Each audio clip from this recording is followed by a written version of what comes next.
Hello दोस्तों, आप सबका हमारे YouTube चैनल मिक्स नॉलेज में स्वागत है। आज हम डिस्कस करेंगे एम्प्लॉय पेंशन स्कीम के बारे में।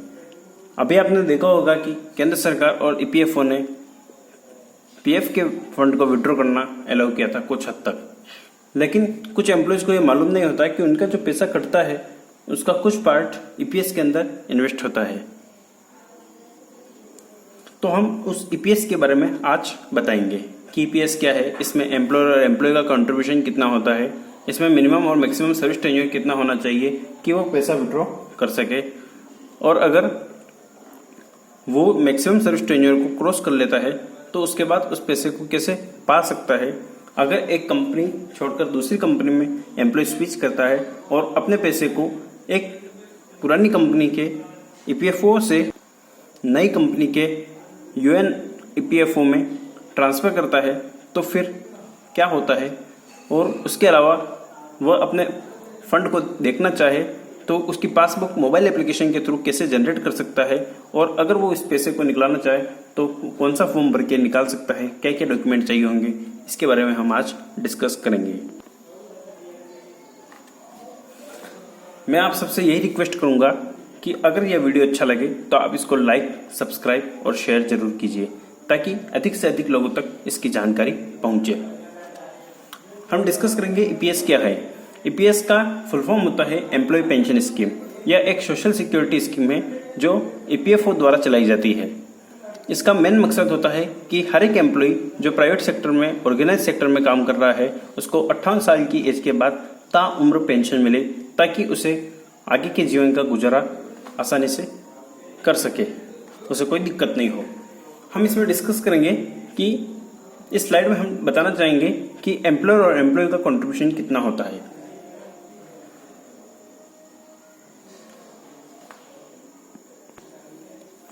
एक एम्प्लॉय का कंट्रीब्यूशन इसमें 12% का होता है और एम्प्लॉयर का कंट्रीब्यूशन होता है वो 2 भागों में बटा होता है। उसका कुछ भाग ईपीएस के अंदर जाता है और उसका कुछ भाग ईपीएफ के अंदर जाता है, जबकि एम्प्लॉय का पूरा कंट्रीब्यूशन ईपीएफ के अंदर जाता है। जैसे अगर हम उदाहरण के तौर पर देखें तो एक कर्मचारी जिसकी बेसिक है 15,000 रुपीज पर मंथ और उसका 12% का कंट्रीब्यूशन जाता है ईपीएफ के अंदर, यानी कि 1800 रुपये, और उसका एम्प्लॉयर का कंट्रीब्यूशन होता है जो ईपीएफ के अंदर जाता है 3.67%, यानी कि 550 रुपये 50 पैसे। मतलब उसका टोटल अमाउंट ईपीएफ के अंदर हो गया 2,350 रुपये 50 पैसे। वहीं ईपीएस के अंदर एम्प्लॉय का कंट्रीब्यूशन कुछ नहीं होता है और एम्प्लॉयर का कंट्रीब्यूशन ही 8.33% होता है, यानी कि 15,000 रुपये का 8.33%, यानी कि 1,249 रुपये 50 पैसे। इस तरीके से हम समझ सकते हैं कि एम्प्लॉयर का कंट्रीब्यूशन होता है जो सिर्फ ईपीएफ के अंदर होता है, और एम्प्लॉयर का कंट्रीब्यूशन 3.67% ईपीएफ के अंदर और 8.33% ईपीएस के अंदर होता है। मिनिमम और मैक्सिमम टेन्योर की हम बात करें तो मिनिमम 6 महीने की सर्विस इस फंड को पाने के लिए होनी चाहिए और मैक्सिमम 9 साल 6 महीने की सर्विस टेन्योर होना चाहिए कि वो एम्प्लॉय इस पैसे को विड्रॉ कर सके। एक एम्प्लॉय अपने 6 महीने से कम की सर्विस के दौरान और ड्यूरिंग दी जॉब वह इस फंड को विड्रॉ नहीं कर सकता है। मतलब अगर एक कंपनी में काम करने वाला व्यक्ति चाहे कि मेरी सर्विस 5 महीने की है और मैंने रिजाइन दे दिया और मैं इस पैसे को पाना चाहूँ तो वो पैसा नहीं पा सकता है, उसका वो पैसा लैप्स हो जाता है। वहीं अगर एक कर्मचारी जो अभी जॉब कर रहा है और ड्यूरिंग जॉब पीरियड वह इस पैसे को विड्रॉल करना चाहे तो नहीं होता है, जबकि ईपीएफओ के अंदर जो दूसरी स्कीम है पीएफ की, प्रोविडेंट फंड की, उसमें जो पैसा पड़ा है वो पार्शली विड्रॉल किया जा सकता है, लेकिन इस पैसे को वो छू भी नहीं सकता। इस स्लाइड में हम बात करेंगे कि वह कर्मचारी 9 साल 6 महीने की जो सर्विस लिमिट है उसको क्रॉस कर लेता है तो क्या होता है। अगर एक कर्मचारी 9 साल 6 महीने की सर्विस लिमिट को क्रॉस कर लेता है तो वह इस पैसे को विड्रॉल नहीं कर सकता है, उसे सीधे 58 साल की एज के बाद पेंशन मिलेगी।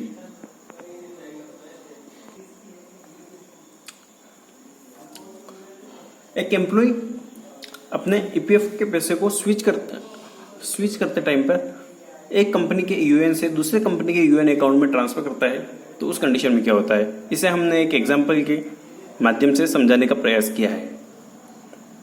एक एम्प्लॉय है एम जो 2 साल XYZ कंपनी में काम करता है और उसका 45,000 रुपये का EPF और EPF में पैसा इकट्ठा हो जाता है और वह स्विच करता है XYZ से ABC कंपनी में और अपने पैसे को ट्रांसफर भी करता है। तो इस केस में वह पूरी सर्विस पीरियड के दौरान पुरानी कंपनी के पैसे को भी विड्रॉल नहीं कर सकेगा EPS वाले को।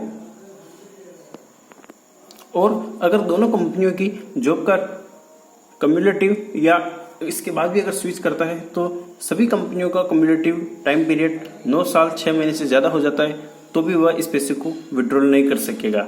उसे सीधे 58 साल की इसके बाद पेंशन मिलेगी। लेकिन हाँ, वह 2 कंपनियों का टेन्योर 9 साल 6 महीने से कम है और वह परमानेंटली ड्रॉप कर देता है, जॉब छोड़ देता है, तो उस पैसे को विड्रॉल कर सकता है।